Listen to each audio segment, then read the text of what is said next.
നമസ്കാരം, ഋഷിപ്രോക്തം ചാനലിലെ ഇന്നത്തെ വീഡിയോയിലേക്ക് ഏവർക്കും ഹൃദ്യമായ സ്വാഗതം. ഏതാനും ദിവസങ്ങളായിട്ട് നാം ചന്ദ്രനിര്യാണ ഫലത്തെ അടിസ്ഥാനപ്പെടുത്തിയുള്ള വീഡിയോകളാണ് ചെയ്തു വരുന്നത്.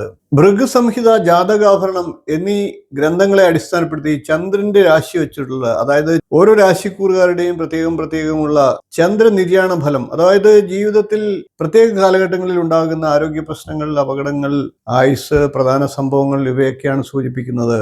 ഇപ്പോൾ നമുക്ക് മീനക്കൂറുകാരുടെ ചന്ദ്രനിര്യാണ ഫലത്തിലേക്ക് കടക്കാം. മീനക്കൂറിൽ ജനിച്ചവരെ കുറിച്ച് ഭൃഗു സംഹിതയും ജാതകാഭരണവും പറയുന്ന ചന്ദ്രനിര്യാണ ഫലങ്ങൾ വളരെ ശ്രദ്ധേയമാണ്. ബാല്യകാലം മുതൽ ജീവിതത്തിലെ പ്രധാന ഘട്ടങ്ങൾ, യാത്രകൾ, സന്താനയോഗം, ദീർഘായുസ് എന്നിവയെക്കുറിച്ചുള്ള സൂചനകളാണ് ഈ ശ്ലോകങ്ങളിൽ, ഗ്രന്ഥങ്ങളിൽ പറഞ്ഞിട്ടുള്ളത്. ഇനി നമുക്ക് ശ്ലോകങ്ങളെ അടിസ്ഥാനപ്പെടുത്തി ഇതിന്റെ സൂചനകളും അർത്ഥങ്ങളും ഗ്രഹിക്കാം. ആദ്യം നമുക്ക് ഭൃഗു സംഹിതയിലെ കാര്യങ്ങൾ സൂചിപ്പിക്കാം. പഞ്ചമേ വർഷേ സംജാതേ ജലഭീതിർ ന സംശയഃ അഷ്ടമേ ജ്വരപീഡാച വിദ്യാ തസ്യ ഭവത്തദാ. അതായത് 5-ാം വയസ്സ് വന്നു ചേരുന്ന സമയത്ത് ജലഭീതി അഥവാ ജലത്തിൽ നിന്നുള്ള ഭയം, ജലം മൂലമുള്ള അപകടങ്ങള്, പ്രശ്നങ്ങളൊക്കെ ഉണ്ടാകാം. രക്ഷകർത്താക്കൾ ശ്രദ്ധിക്കുക. അഷ്ടമേ ജ്വരപീഡ, 8-ാമത്തെ വയസ്സിൽ ജ്വരപീഡ ഉണ്ടാകും, സംശയിക്കേണ്ടതില്ല എന്നാണ് ആചാര്യൻ പറയുന്നത്.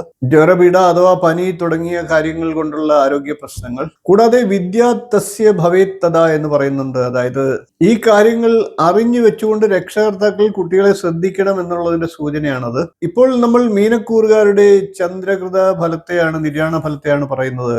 അതായത് ചുരുക്കി പറഞ്ഞാൽ, മീനക്കൂറിൽ ജനിച്ചാൽ 5 വയസ്സിൽ ജലഭയം, 8-ാം വയസ്സിൽ ജ്വരസംബന്ധമായിട്ടുള്ള ക്ലേശങ്ങൾ ഇവയൊക്കെ അനുഭവപ്പെടുമെന്ന് ഭൃഗു സംഹിതയിൽ വ്യക്തമായി പ്രതിപാദിക്കുന്നു. ഇനി യൗവനത്തിലെ ക്ലേശങ്ങളും യാത്രകളും എന്ന് പറയാം. ദ്വാവിംശേ മഹാകഷ്ടം ചതുർവിംശേ സുദാപ്തയഃ പൂർവയാത്ര ന സന്ദേഹോ അവസ്ഥ നവതി സ്മൃത. അതായത് ദ്വാവിംശേ എന്നാൽ 22-ാമത്തെ വയസ്സിൽ മീനക്കൂറുകാർക്ക് വലിയ ക്ലേശങ്ങൾ ഉണ്ടാകാം, അതായത് കഷ്ടതകൾ ഉണ്ടാകാം. ചതുർവിംശി എന്നാൽ 24-ാമത്തെ വയസ്സിൽ സന്താനലാഭം, കിഴക്ക് ദിക്കിലേക്കുള്ള യാത്ര ഇവയൊക്കെ ജീവിതത്തിൽ ഉണ്ടാകാം. ആയുഷിന്റെ നിലയായി 90 വയസ്സ് വരെയാണ് പറയുന്നത്. ചുരുക്കി പറഞ്ഞാൽ 22-ാമത്തെ വയസ്സിൽ ജീവിതത്തിൽ വലിയ ക്ലേശങ്ങൾ അനുഭവപ്പെട്ടേക്കാം. എന്നാൽ 24-ാമത്തെ വയസ്സിൽ സന്താനലാഭത്തിനും കിഴക്കൻ ദിക്കിലേക്കുള്ള യാത്രയ്ക്കും ഒക്കെ യോഗമുണ്ട്.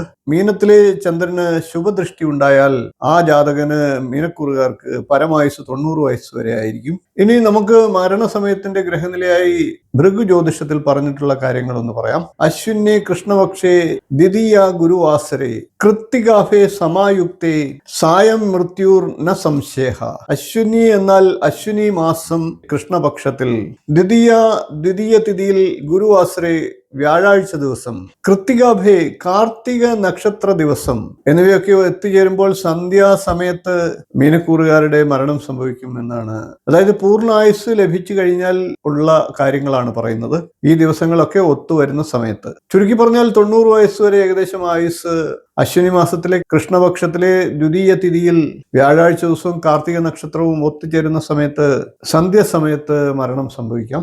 ഇത് മീനക്കൂറുകാരുടെ ചന്ദ്രകൃത നിര്യാണ ഫലം ഭൃഗു ജ്യോതിഷം പറഞ്ഞത്. ഇനി നമുക്ക് ജാതകാഭരണത്തിലെ ഫലങ്ങളും കൂടെ പറയാം. പഞ്ചമേ അബ്ദേ ജലഭീതിർ അഷ്ടമേ ജ്വരപീഡനം ദ്വാവിംശേ മഹതി പീഡ ചതുർവിംശൻ മിതേ അബ്ദകേ. അതായത് 5-ാമത്തെ വയസ്സിൽ ജലത്തിൽ നിന്നുള്ള ഭയം ഉണ്ടാകാം. 8-ാമത്തെ വയസ്സിൽ പനി പോലെയുള്ള ആരോഗ്യ പ്രശ്നങ്ങളാൽ ബുദ്ധിമുട്ടുണ്ടാകാം. 22-ാമത്തെ വയസ്സിൽ മഹതി പീഡ എന്നാണ് പറയുന്നത്. അതായത് വലിയ വേദന, മഹാരോഗം ഇവയൊക്കെ ഉണ്ടാകാം. 24-ാം വയസ്സിൽ എത്തുമ്പോഴാകട്ടെ ഇതേപോലെ തന്നെ പ്രശ്നങ്ങൾ വീണ്ടും ആവർത്തിക്കാം. അതായത് ചുരുക്കത്തിൽ പറഞ്ഞാൽ, മീനക്കൂറിൽ ജനിക്കുന്നവർക്ക് 5-ാം വയസ്സിൽ ജലഭീതി ഉണ്ടാകാം, 8-ാം വയസ്സിൽ ജ്വരപീഡ ഉണ്ടാകാം, 22-ാമത്തെ വയസ്സിൽ വലിയ ക്ലേശങ്ങൾ അഥവാ രോഗബാധ ഉണ്ടാകാം. അതേപോലെ തന്നെ 24-ാമത്തെ വയസ്സിൽ ജീവിതത്തിലെ വലിയ വഴിത്തിരിവുകൾ സംഭവിച്ചേക്കാം. ഇനി മീനക്കൂറുകാരുടെ യാത്രയും ആയുസ്സും ഒക്കെ ഒന്ന് പരിശോധിക്കാം. പൂർവാശ ഗമനം ചായുർ അബ്ദാനാം നവതി സ്മൃത അശ്വിനസ്യ സിതേ പക്ഷേ ദ്വിതീയായാം ഗുരോർദിനെ. അതായത് കിഴക്ക് ദിക്കിലേക്കുള്ള യാത്ര ഉണ്ടാകുക. പരമായുസായിട്ട് 90 വയസ്സ് ആണ് ഇവിടെയും പറയുന്നത്. അശ്വിന മാസത്തിൽ അസിതേ പക്ഷേ എന്നാൽ കൃഷ്ണപക്ഷത്തിൽ, ദ്വിതീയായാം എന്നാൽ ദ്വിതീയ തിഥിയിൽ, ഗുരോർദിനെ എന്നാൽ വ്യാഴാഴ്ച ദിവസം മരണകാലമായി ഗ്രന്ഥങ്ങളിൽ സൂചിപ്പിക്കുന്നു. കിഴക്ക് ദിക്കിലേക്കുള്ള യാത്രയും ഫലപ്രദമായിട്ടുള്ള ഗുണാനുഭവങ്ങളും ജീവിതത്തിൽ ഉണ്ടാകുമെന്ന് പ്രതിപാദിക്കുന്നു. അതോടൊപ്പം തന്നെ ആകെ ആയുസ് 90 വയസ്സാണ് പറയുന്നത്. മരണസംബന്ധമായി പറയപ്പെട്ടിരിക്കുന്ന അശ്വിന മാസത്തിലെ കൃഷ്ണപക്ഷത്തിൽ ദ്വിതീയ തിഥിയിൽ വ്യാഴാഴ്ച ദിവസമായി പരാമർശിച്ചിരിക്കുന്നു. പറഞ്ഞിരിക്കുന്നു. തുടർന്ന് പറയുന്ന ശ്ലോകം കൂടി ഒന്ന് നോക്കാം. കൃത്രിയ നാമ നക്ഷത്രേ സായം മൃത്യുർ ന സംശയ ഇതീരിതം തു നിര്യാണം യവനാചാര്യ സമ്മതം മീനസ്തേ യാമിനീനാഥേ ഭവേത് അത്ര ന സംശയ. കാർത്തിക നക്ഷത്രത്തിൽ വൈകുന്നേര സമയത്ത് സംശയമില്ലാത്ത രീതിയിൽ മരണം പ്രതിപാദിച്ചിരിക്കുന്നു. ഇത് യവനന്മാരും സമ്മതിച്ചിട്ടുള്ള കാര്യമായി ഗ്രന്ഥത്തിൽ എടുത്തു പറഞ്ഞിരിക്കുന്നു. യാമിനീനാഥേ എന്നാൽ രാത്രിയുടെ നാഥനായിട്ടുള്ള ചന്ദ്രൻ എന്നാണ് അർത്ഥം. മീനൻ രാശി സമയമാണ് മരണസമയമായിട്ടും പറഞ്ഞിരിക്കുന്നത്. കാർത്തിക നക്ഷത്രങ്ങളും അനുബന്ധ ഗ്രഹയോഗങ്ങളും സമ്മേളിക്കുന്ന സമയത്ത് സായം സന്ധ്യയെ മീനക്കൂറുകാർക്ക് നിര്യാണ സമയമായി ആചാര്യൻ പ്രതിപാദിച്ചിരിക്കുന്നു. മീനക്കൂറുകാരെ കുറിച്ചുള്ള ഭൃഗുസംഹിതയുടെയും ജാതകാഭരണത്തിന്റെയും ഈ പ്രതിപാദിച്ചിട്ടുള്ള വസ്തുതകൾ ജീവിതത്തിന്റെ വിവിധ ഘട്ടങ്ങളെ പ്രതീകാത്മകമായി അവതരിപ്പിക്കുന്ന പ്രാചീന ജ്യോതിഷ നിരീക്ഷണങ്ങളാണ്.